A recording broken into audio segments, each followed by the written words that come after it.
Is it warm out here? What's going on, guys? It's Zach here. And we're just hanging out. It's a nice warm day. It's like 10:15, 10:30, something like that. And I have to go back to work today. But maybe you guys can help me. What do you think is missing from back here? Yep. Where's my truck? Well, my truck got towed last night. Not from here, but just down the road from here. Sam and I left to go on sometimes we go on these little nighttime rides where you just talk and drive. I'm sure you guys have done it before. But we left for one of those and we got about a half mile down the road. Was sitting at a light and light turns green. Go through the light. As soon as I make it through the light, it starts sputtering and dies out on me.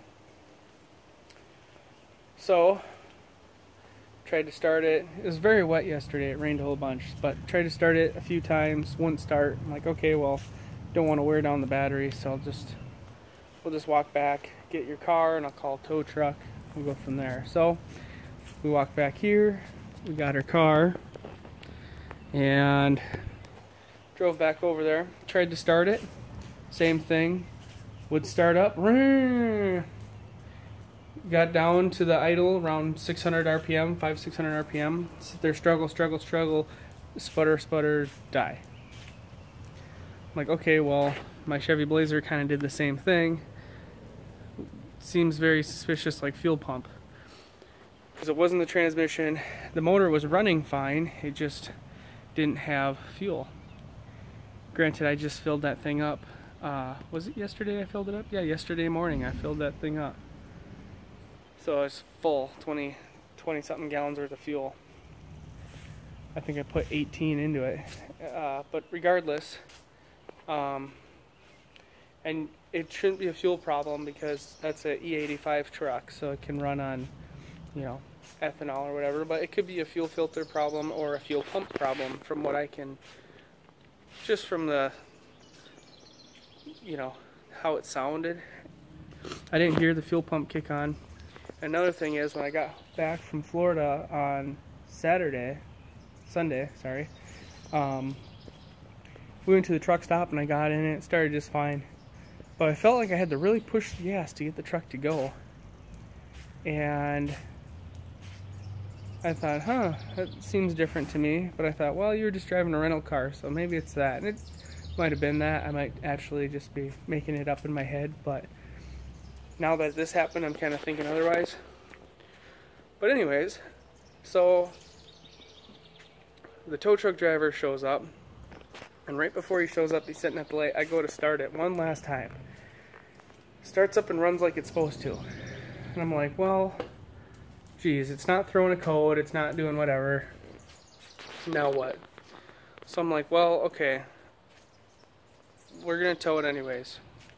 It only had to get towed like a mile. But that road in between there and the tow had no shoulder on it. And I said, I'm not breaking down, I'm not shooing away this tow truck driver just to break down a half mile further, have to call him back, and then I look like an idiot.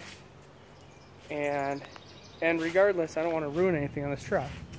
So I got roadside assistance, so I'll be reimbursed for at least a portion of this tow.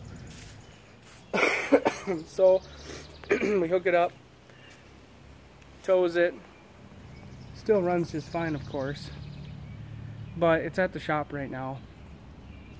Thing is, I don't have automotive equipment. I don't have I don't have a computer reader, like a scanner. I don't have a set of gauges for fuel pressure. I don't have any of that. The place I brought it to obviously has all that. So sure, it starts and runs fine. Maybe it's supposed to have 15 psi of fuel pressure and it only has 8. Runs fine, won't notice it. And then I'm 5 hours up north, go to start my truck and it doesn't start. You know how much a tow would cost from the tent to the nearest town?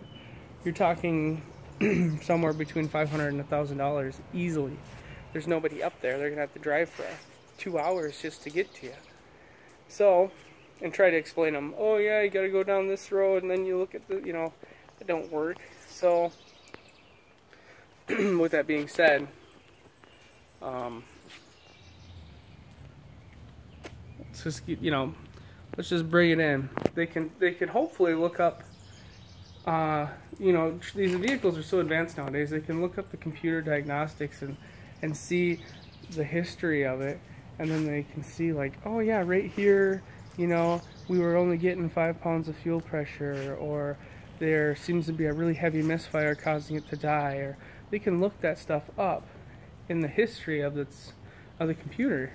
So that's what I'm hoping is, even though it doesn't throw code, doesn't do nothing, they have to find something that's wrong with it, or they should find something that's wrong with it. And if not, it's only going to cost me somewhere between $50 and $100 to get it scanned, which yeah is expensive, but not that bad. So I tried to give them as much information as I could about it, and they're going to look into it today. It sounds like they're not going to get around to doing any fixing on it today, but I called him twice. The first time to explain it, the second time I had a couple other things I wanted to say to him, but about it, just stuff I remembered or whatever. And then I just was like, do you think you'll be able to get to look at it today, or are you guys pretty busy? And he's like, oh, we'll get to look at it today and then we'll go from there. So fair enough. That's all I can ask for. So yeah. Unless, they can't find anything today, it's looking like I might be driving Sam's car to work. Speaking of work, it's going to be hot out. Right now it's probably 80. Blue skies, relatively humid because of all that rain yesterday. And it's sounding like it's probably going to be another 90-degree day. Just by the way it feels. It's only 10-something. It feels hot. So it's going to be great. And if all else fails, I could take the moped to work, but that would really be a hope and a dream. Anyways, so yeah, just last week I was joking. I'm like, oh, I hit 100,000 miles. I want to trade it in. Here we are this week, and she's in the shop. But I'd rather it happen here than anywhere else. And until I get it back, I can't do very much because the leaf springs and stuff that I need are in the back of the truck.